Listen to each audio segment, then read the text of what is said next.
आप सभी को नमस्कार। संस्कृत क्रांति में आप सभी का स्वागत है। संस्कृत में आप लोग को मास्टर बना दूंगा, ठीक है। बस क्लास को संस्कृत में एंड तक देखिएगा। संस्कृत में कोई आपसे चैलेंज नहीं दे सकता है कि संस्कृत में ये बनाओ, आपसे बनेगा नहीं। संस्कृत में जब तक मैं आपको मास्टर नहीं बना दूंगा तब तक संस्कृत में छोड़ूंगा नहीं, क्योंकि इस चैनल का नाम ही है संस्कृत क्रांति। इस चैनल का नाम है संस्कृत क्रांति। जब तक क्रांति नहीं संस्कृत में ला दूंगा तब तक छोड़ूंगा नहीं। आइए इसको समझना स्टार्ट करते हैं, यत प्रत्यय को, ठीक है। जितना डर आप लोग के अंदर बैठा हुआ है संस्कृत में, डर निकल जाएगा। यत प्रत्यय का जो सूत्र होता है, यत प्रत्यय यहाँ पे जो, ठीक है, य से कैसे बचता है इसकी पूरी विशेषता बताऊंगा। आप तो जानते ही हैं मैं कैसा पढ़ाता हूं, ठीक है। आप लोग आइए इनको समझना स्टार्ट करते हैं। इनका सूत्र होता है अचोयत।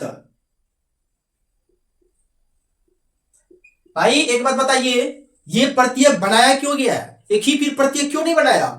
आपसे बच्चा पूछेगा, जब आप पढ़ाइएगा संस्कृत कहीं भी तो पूछेगा ना, सर इतना प्रत्यय बनाने की क्या जरूरत थी? एक ही प्रत्यय, तबियत प्रत्यय सभी धातु में लगा देते। बात तो सही है ना, सभी धातु में लगा देते। जैसे मान के चलिए करना चाहिए, करने अर्थ में सात जो प्रत्यय लगता है, आखिर सातों को क्यों लगाया गया? भाई एक ही प्रत्यय लगा देते हैं ना। सबके पीछे रीजन है। 2000 धातु में जो प्रत्यय लगाया गया है, कैसे लगाता है? और आइए इनको समझते हैं। भाई आप लोग तो मास्टर बना दूंगा संस्कृत में। आप सही चैनल पे आके पढ़ रहे हैं, संस्कृत क्रांति पे। संस्कृत में भटकना नहीं पड़ेगा। तो आइए अचोयत, आप समझिएगा अचोयत क्या होता है। तो अचोयत होता है, अच का मतलब होता है स्वर।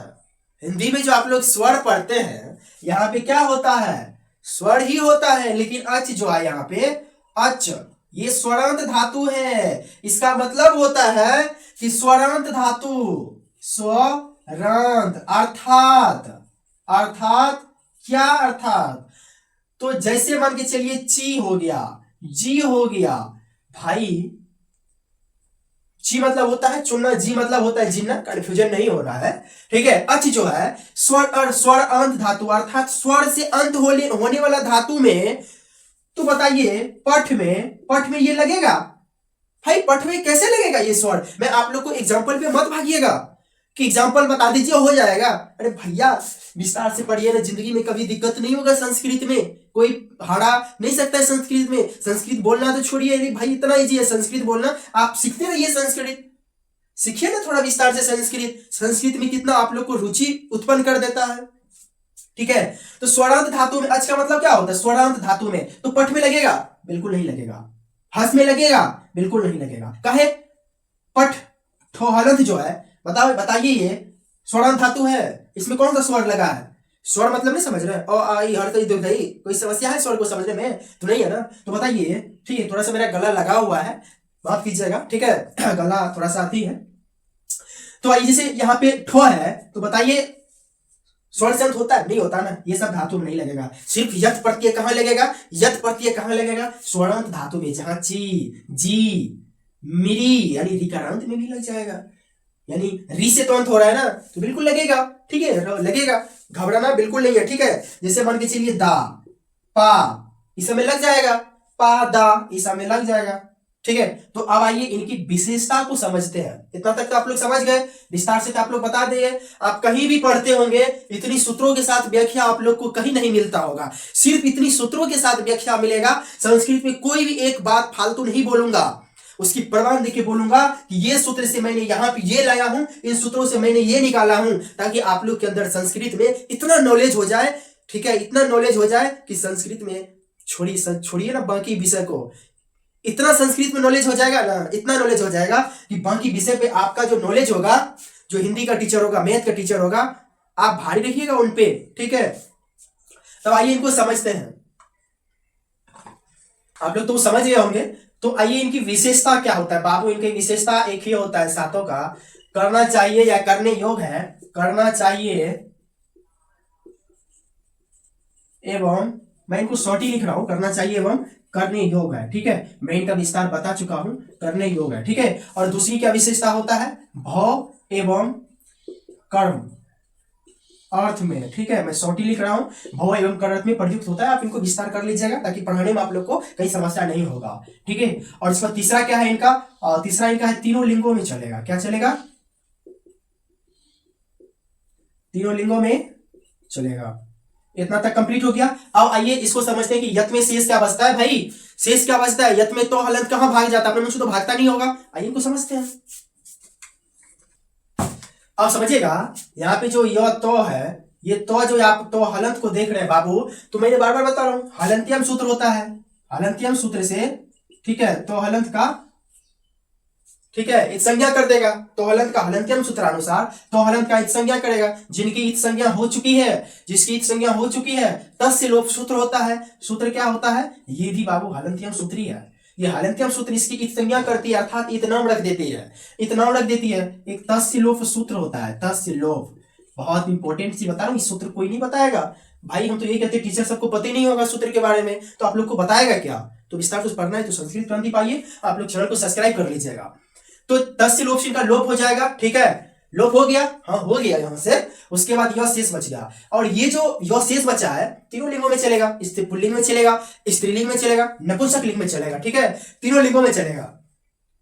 पुल्लिंग में कैसे, पुल्लिंग में हो जाएगा आपको य, ठीक है, और स्त्रीलिंग में हो जाएगा या, और नपुंसक लिंग में हो जाएगा यम। क्या हो जाएगा, यम हो जाएगा। और ये स्वरांत धातु में सिर्फ लगेगा, कहां लगेगा, स्वरांत धातु में। तो आप लोग को एक कंफ्यूजन भी रहेगा कि सर नियत पड़ती है, ठीक है, उसके बाद सर क्या पड़ती है, यत पड़ती है, ठीक है, इसके बाद एक प्रत्यय और होता, अभी दिमाग में नहीं आ रहा है कि सर सब में तो यही शेष बचता है, यही शेष बचता है कि सर इसको पकड़ेंगे कैसे, पकड़ेंगे कैसे। आपको पता है कि आप कहां पढ़ रहे हैं, संस्कृत क्रांति में पढ़ रहे हैं, कोई इधर उधर चैनल पे आप पढ़ नहीं रहे हैं, ठीक है। मैं तो कहता हूं कि आप लोग सपोर्ट कीजिए, इसके बाद सपोर्ट कीजिएगा, स्मार्ट बोर्ड आ जाएगा, उस पर तो हल्का मचा देंगे। कैसे शेष बचेगा मैं एंड में बताऊंगा, ठीक है। मैं इनका स्पेशल क्लास लेके इस सब पूरा पढ़ाने के बाद जो है, टोटल योग वाला प्रत्यय पढ़ाने के बाद मैं एंड में इसका ले लूंगा क्लास, ठीक है। ये तो आप लोग समझ गए, यह शेष बचता है। अब आइए इसका एग्जाम्पल को समझते, स्वरांत धातु वाला। आइए इनको मैंने एग्जांपल ले लिया हूं, नी जी सी भी है, कोई बात नहीं है, ठीक है। और यद प्रत्यय में बता चुका हूं कि स्वरांत धातु में लगेगा, बिल्कुल लगेगा। नी स्वरांत है, जी स्वरांत है, अर्थात स्वर से अंत होने वाली है धातु है।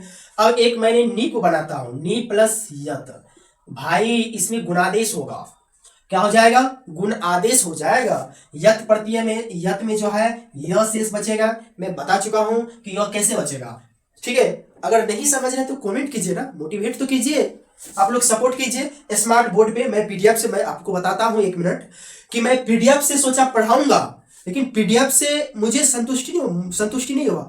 मैं सोचा नहीं, मैं प्रत्यक्ष आप लोग के सामने मैं पढ़ाऊंगा। उसमें क्या होता है कि मैं खुल के बोल पाता हूं, खुल के मैं जो चीजों को समझाने में बेस्ट लगता है वो मुझे बहुत अच्छा लगता है।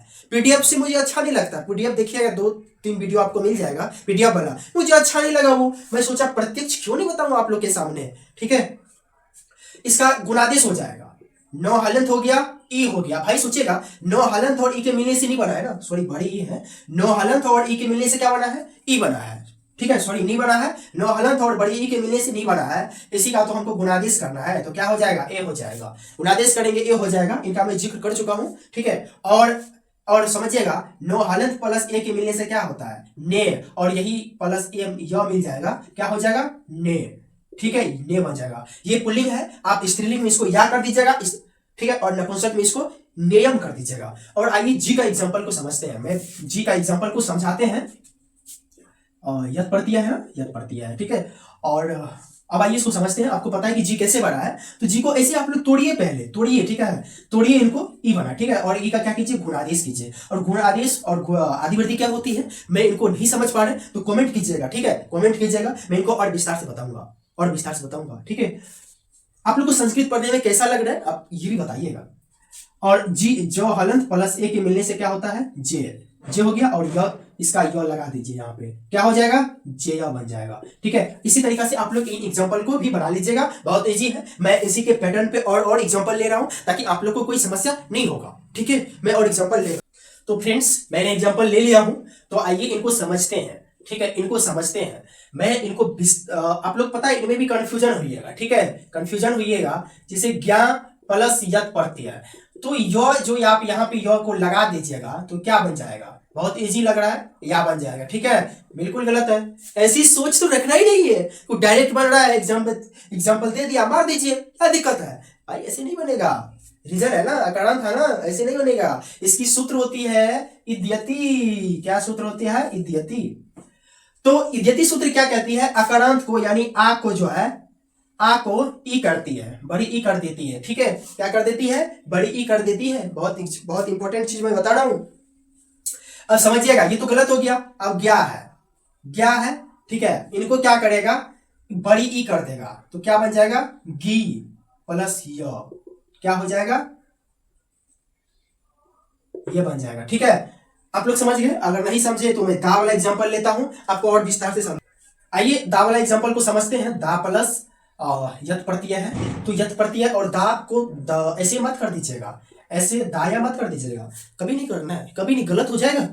और दा अकारांत मैंने सूत्र बता दिया हूं, इद्यति। ठीक है, बीच में दया के मिलने से बना इसको ध्वा मत पढ़िएगा, इद्यति पढ़िएगा। ठीक है, और ये सूत्र क्या करता है? अकारांत को मैं अभी जस्ट बताया हूं, अकारांत को जो है बड़ी ई करती है। तो यहाँ पे जो दा है इसको क्या कर देगा? दी। और ठीक है, और यहाँ पे जो य को देख रहे हैं, य को लगा दीजिए, क्या बन जाएगा? दिया।